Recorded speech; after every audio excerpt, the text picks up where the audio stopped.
La inteligencia artificial, o IA, está por todas partes, ¿verdad? Pero ¿cuántas empresas la usan bien de verdad? Bueno, pues hoy vamos a meternos de lleno en las ideas clave del libro de Kavita Ganesan, The Business Case for AI. El objetivo es separar el grano de la paja, o sea, la promesa de la realidad, y entender cómo hacer que la IA funcione para un negocio. Y para empezar, fíjate en esta frase que es de lo más provocadora. La dice la propia Kavita Ganesan, una experta total en IA. ¿Suena raro a que sí? O sea, ¿por qué alguien que vive de la IA nos diría que dejemos de usarla? Pues esa es la idea con la que arranca todo, porque nos lleva directos al mayor error que cometen casi todas las empresas. A ver, la razón de este consejo tan directo es que va justo al meollo del asunto. El problema es que muchas empresas se enamoran de la tecnología, de la IA en este caso, antes de enamorarse del problema que tienen que resolver. Ya sabes, es lo típico, si tienes un martillo nuevo y reluciente, de repente todo te parece un clavo. Y claro, esto tiene consecuencias. ¿Qué pasa cuando se invierten millones en proyectos de IA sin un objetivo de negocio claro? Pues es como construir un cohete espacial para llevar una carta al vecino de al lado. Suena espectacular, sí, pero es un desperdicio de recursos brutal, que seamos sinceros casi nunca te va a dar un retorno de la inversión real. Así que para no tirar el dinero y el tiempo, lo primerísimo es saber distinguir el humo de lo que de verdad funciona. Vamos a ello. Vamos a desmontar algunos de los mitos más típicos que se oyen por ahí sobre la inteligencia artificial. Vale, primer mito, y este es un clásico. La IA es prácticamente perfecta, con una precisión del 99,99%. Suena genial, ¿eh? Pero la realidad es que los sistemas de IA se equivocan. Y mucho. El verdadero reto no es conseguir que no fallen nunca, que eso es imposible, sino entender qué pasa cuando fallan y cómo gestionar esas consecuencias.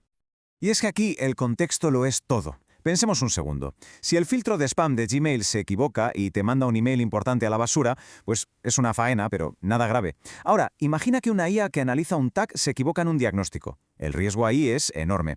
O sea que el margen de error que podemos aceptar depende totalmente de lo que nos estemos jugando. Venga, vamos con otro mito muy extendido, el de la varita mágica. La idea de que implementas una IA y ¡zas! Resultados increíbles al instante. Ojalá. La realidad es que la IA se parece mucho más a plantar un árbol. Es una inversión a largo plazo que necesita tiempo, cuidados, paciencia y mejoras constantes para que al final dé sus frutos. Y si buscamos un ejemplo de esto, no hay más que ver el buscador de Google. Google no nació siendo lo que soy ni de lejos. Pasaron casi 20 años desde que se lanzó, con una precisión que rondaba el 75 u 85%, hasta que llegaron sistemas como RankBrain. Ahí es cuando de verdad empezaron a usar el aprendizaje automático para intentar entender qué demonios queremos decir con lo que buscamos. Vale, una vez que asumimos que la IA no es magia, el chip nos cambia por completo. La pregunta deja de ser, oye, tengo esta tecnología tan chula, ¿qué hago con ella? Y pasa a ser, a ver, ¿cuál es el problema de negocio más gordo que tengo ahora mismo? ¿Y podría la IA ayudarme a resolverlo? Para encontrar esas buenas oportunidades, Ganesan propone una especie de filtro, un checklist para lo que llama una iniciativa de IA prometedora. Para que una idea pase el corte, tiene que tener un sí a estas 4 preguntas. Primero, resuelve un dolor de cabeza real del negocio. Segundo, la solución necesita tomar decisiones complejas, casi como las que tomaría una persona. Tercero, es un problema que genera mucho trabajo, ya sea por volumen o porque se repite mucho. Y cuarto, y muy importante, ¿tenemos los datos que hacen falta o podemos conseguirlos? Y ojo, que estas iniciativas las vemos en todas partes, en sectores que no tienen nada que ver, desde una empresa que predice cuándo va a fallar una máquina para evitar parones carísimos, hasta un bar que te recomienda cócteles para vender más. ¿Qué tienen en común todos estos ejemplos? Pues que la IA no es el fin, es solo la herramienta que usan para solucionar un problema de negocio muy concreto y que aporta mucho valor. Vale, perfecto. Ya tenemos una idea que parece buena. Pero antes de lanzarnos a construir nada, hay que asegurarse de que el terreno es firme. El éxito de un proyecto de IA de verdad depende de tener unos buenos cimientos en la organización. Esta preparación, estos cimientos, se apoyan en 5 pilares: los datos, la cultura de la empresa, las habilidades del equipo, la infraestructura tecnológica y, cómo no, el presupuesto. Pero si nos fijamos, hay uno de ellos que pesa muchísimo más que el resto. Es el pilar maestro, y si falla, todo lo demás se viene abajo. Y ese pilar, como era de esperar, son los datos. La IA come datos, es su gasolina. Sin una buena estrategia para recogerlos, guardarlos y poder usarlos, y que sean de calidad, claro, cualquier proyecto de IA nace muerto, así de claro. Los datos son el puente que te lleva de la idea al resultado. Y llegamos a la pregunta del millón. Después de todo este esfuerzo, ¿cómo sabemos si está funcionando? Hay que justificar la inversión y saber si vamos por buen camino, así que necesitamos medir el impacto. Pero ojo, que el éxito de la IA no siempre se mide en euros contantes y sonantes. A veces el valor está en otro sitio.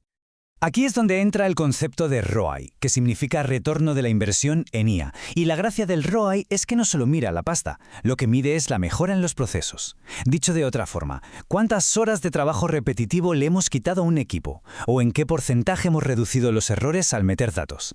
Eso es el ROI. Vamos a verlo con un ejemplo para que quede más claro. Imagina una empresa que usa IA para analizar miles de opiniones de clientes. Antes de la IA tardaban 12 horas al día. 12 horas. Implementan una primera versión y bajan a 11. Bueno, no es una revolución, pero ya es un ROI del 8,3%. Siguen mejorando el sistema y bajan a 8 horas. Y luego a 7,5. ¿Ves? El ROI va subiendo y demuestra que hay un progreso real, medible y continuo. Y claro, cuando este ROI sí que se puede traducir a un impacto financiero directo, las cifras pueden ser de auténtico vértigo. El caso de Visa es increíble. Se ahorraron 25.000 millones de dólares en un solo año gracias a su sistema de IA que detecta transacciones fraudulentas.